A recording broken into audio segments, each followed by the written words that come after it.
না শান্তিনিকেতনে তো খুব সুন্দর প্রত্যেক বছর হয়, এবারে সোনাঝুরিও বন্ধ করে দিয়েছে আর বিশ্বভারতী ক্যাম্পাস তো ফাঁকা, যেটা আমি শুনলাম।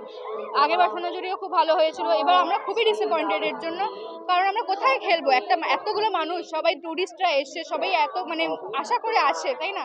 তারপর যদি সব বন্ধ হয়ে যায় তাহলে সত্যি খুব খারাপ লাগছে আর খুবই ডিসঅ্যাপয়েন্টেড, আমরা সত্যি খুব ডিসঅ্যাপয়েন্টেড। আর কিন্তু এই যে জায়গাটা পার্টিকুলারলি এখানে তাও একটুখানি আমরা আজ পাচ্ছি, প্রভাত ফেরিটা থেকে স্টার্ট করেছে, একটুখানি আজ পাচ্ছে, নিজেরা পারফরমেন্স করছে, বাচ্চারা খুব সুন্দর নিজেরা ডান্স করছে, একটুখানি এখানে আমরা পাচ্ছি। আর সব তো খুবই বাজে হয়েছে এই জায়গাটা। হ্যাঁ